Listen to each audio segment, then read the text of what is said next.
71-year-old woman fights back as four teens violently kick, punch, and stomp her amid botched robbery in latest NYC subway attack. This doesn't surprise me. This is another Democratic hellhole where Democrats took a vibrant city and destroyed it by giving criminals giving criminals more rights than normal citizens. This is what happens when you don't punish criminals. You allow them to walk the streets. You slap them on the wrist if they do commit any crimes. And this is what happens when you defund police. So this is what Democrats in New York voted for. So this is what you get.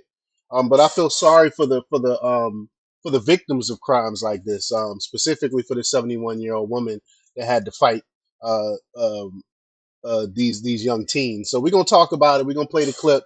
But before we get started, go ahead and hit that like button. Share this out so we can get this information out there. Subscribe if you're not already a subscriber, and hit that alarm bell so you know when I'm putting out new stuff. Also, check out my link tree in the description. Has a link to my Patreon. That's where I talk about things that I can't talk about here. There's also a link to my Instagram and my X account, so follow me there as well. All right, so let's get into this news.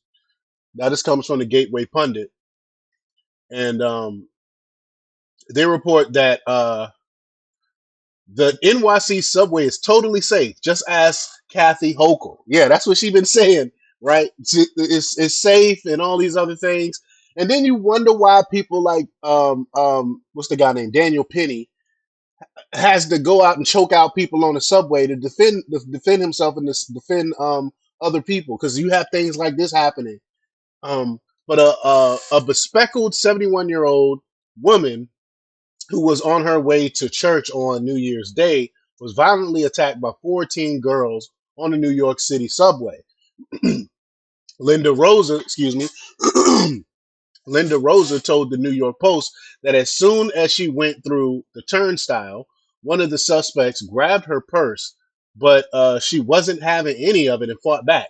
Rosa said her glasses went flying after the teens punched her in the face as they tried to mug her. According to the New York Post, Rosa grabbed one of the teen's braids and pulled her down. As another teen approached her, the victim grabbed onto her hair and pulled her down as well. So good for the lady defending herself. But she said, "quote I got an impression in me that she was going to stomp me again, but uh, she was going to aim towards my head." Linda Rosa told the Post. So I got up right away, and with that, I grabbed her braids and twirled them around my right hand, um, and then I pulled her down. She said she had her head down. Then the other young lady said, "Let her go," and I said, "Oh no, I'm not letting her go." The shocked teens eventually ran off as the elderly victim called out for help. Again, good for her for defending herself. But Rosa was treated for non-life threatening injuries. The four suspects are still at large. A video posted on NYPD Crime Stoppers shows the teen suspects attempting to rob the elderly woman. So let's play this clip here. They're going to end up finding them because they got their pictures. I mean, they got their screenshots of this. But let's play the clip. Here we go.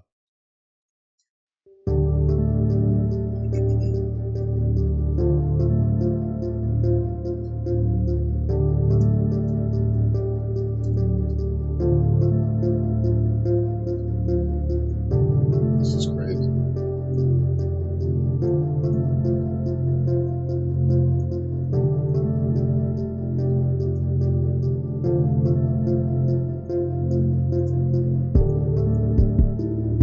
I mean, these are teenage girls.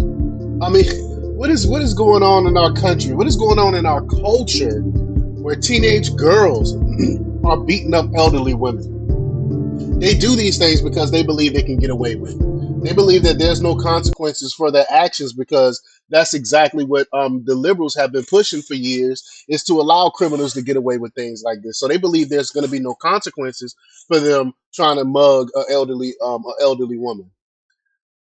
Um, it's just crazy. It's just crazy that this is happening. Again, I'm so happy that this woman defended herself. I'm glad that she stood up for herself. Um, 71 years old. I couldn't imagine just minding my own business, trying to hop on the subway and being attacked, being robbed by children. This is essentially children. And again, Governor Hochul goes around flying around on her private jets and doing things like that, charging people to travel and things like that. And crime is wide open. People can't even take a subway without being attacked or seeing something crazy going on. What are y'all doing in New York? This is exactly why I will not visit New York anytime soon until they get a new governor and someone that goes in and cleans up the crime in that city. But y'all let me know what y'all think about this. Leave your comments down below. Like, share, and subscribe, and check out jjthepsychotherapist.com for the latest in news. Until next time, peace.